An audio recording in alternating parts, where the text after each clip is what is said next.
भगवान बुद्ध के पास एक एक अश्वेत रंग की, साधारण भाषा में बोलते हैं थोड़े सांवले काले से रंग की एक लड़की आई। बोले मैं बहुत दुखी हूं क्योंकि मैं इतनी बदसूरत हूं, मैं बहुत दुखी हूं, मैं क्या करूं, मैं कैसे आनंद को प्राप्त करूं, कैसे मैं खुश हो जाऊं, मुझे खुश होने का उपाय दीजिए। इतनी अगलीनेस, इतना गंदा मेरा चेहरा है, मैं काली हूं, भद्दी लगती हूं, इसलिए मैं दुखी हूं, मेरे दुख को समाप्त करिए, मेरे को मुझे कोई रास्ता दिखाइए। भगवान बुद्ध मुस्कुराए, बोले मैं रास्ता दिखाना चाहूंगा, पर मेरा एक काम करिए, जाइए किसी ऐसे आदमी को पकड़ के मेरे पास ले आइए जिसके जीवन में कोई दुख ना हो और बहुत खुश हो।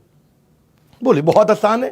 हाँ, बोले कैसे आसान? मैं अपने किसान जिसके यहां काम करती हूं उसके पास जाती हूं, क्योंकि काम मैं करती हूं और कमाता वो है।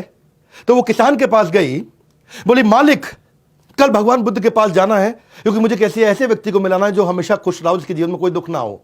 तो मालिक कल आप मेरे साथ चलिए। तो किसान ने बोला कि भाई मैं तो खुद ही बहुत दुखी हूं, मैं कैसे चलूंगा, मैं आपको डिसअपॉइंट नहीं करना चाहता। बोले मालिक आपके पास तो जमीन है, पैसा है, खाना है, आप कैसे खुद दुखी हैं? तो किसान ने जवाब दिया कि मेरे पास जमीन है, खाना है, पैसा है, लेकिन ये सब कुछ मैं जमींदार को दे देता हूं। जमींदार मुझसे ले जाता है, उसको किसानी करनी भी नहीं पड़ती, उसको खेती करनी भी नहीं पड़ती और वो कमा लेता है। वो हमसे ज्यादा कमाता, हमसे ज्यादा सुखी है, हम तो उसी के लिए काम कर रहे हैं। तो बोली ओके नो प्रॉब्लम, मैं जमींदार के पास चली जाती हूं, वो ज्यादा सुखी है। तो जमींदार के पास जाती है और बोलती है कि हे भगवान आप मेरे साथ चलिए, मुझे भगवान बुद्ध के पास जाना है, किसी ऐसे व्यक्ति से मिलाना जिसके जीवन में कोई दुख ना हो। जमींदार हैरान हो गया, बोले मैं तो सबसे ज्यादा दुखी हूं। बोले आप कैसे दुखी हैं, आपके पास तो इतना पैसा, इतना रिस्पेक्ट, इतना सम्मान है। बोले मुझे दुख है और परेशानी है और टेंशन है, चोरों की, लुटेरों की, डकैतों की, हर समय मुझ पर नजर रखते हैं, रात को मैं ढंग से सो नहीं पाता। तो बोले फिर कौन है सुखी व्यक्ति? बोले असली सुखी जो मिनिस्टर है ना राजा के, वो सबसे ज्यादा सुखी हैं। उन्हें क्या करना है, वो तो हमको दंड देते हैं, हमसे टैक्स लेते हैं, हमसे सब वसूलते हैं और आराम से राजपाट का सुख भोग रहे हैं। कहती कोई बात नहीं, मिनिस्टर के पास जाती हूं। जब मिनिस्टर के पास जाती तो वहां भी यही उत्तर मिलता है उसको कि मुझ पे तो जनता का गुस्सा फूटता है, युद्ध का परिणाम मुझे सब झेलना पड़ता है, इतनी तकलीफें जो राजा बोलते हैं करना पड़ता है, कोई छुट्टी नहीं मिलती, 365 दिन काम करना पड़ता है, मैं राजा के साथ जुड़ा हूं लेकिन सारी तकलीफें मुझे को झेलनी पड़ती हैं। तो उसको समझ में आया कि ओ राजा राजा को कोई इंस्ट्रक्शन नहीं देता, राजा सबको इंस्ट्रक्शन देता है।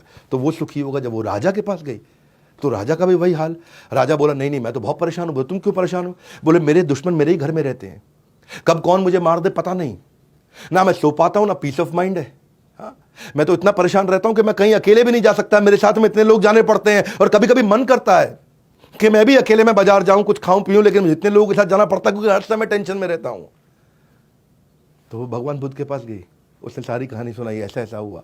हाँ, किसान के पास गई, जमींदार के पास गई, मिनिस्टर के पास गई, राजा के पास गई। तो भगवान ने बताया उनको कि यही असल में लेसन है कि आपको जो सुख मिलेगा वो कहां से मिलता है? सुसुखम कर्तुम अव्ययम। असली सुख कब मिलता है? जब राज विद्या राजगुह्यम पवित्रम इदम उत्तमम। जब आपको राज विद्या, वो सीक्रेट विद्या, वो ज्ञान आपके अंदर प्रज्वलित होता है। खुशी पाने के लिए खुद प्रयत्न करें, दूसरों पर निर्भर ना रहें। जो मनुष्य लगातार शिकायत करते रहते हैं वो कभी खुशी नहीं रह सकते। तो पवित्रमिदम उत्तमम सुसुखम कर्तुम अव्ययम, कि इतना सुख जो कभी समाप्त नहीं होगा। ये सुख बाहर नहीं मिलता, ये भीतर है, आपके अंदर है।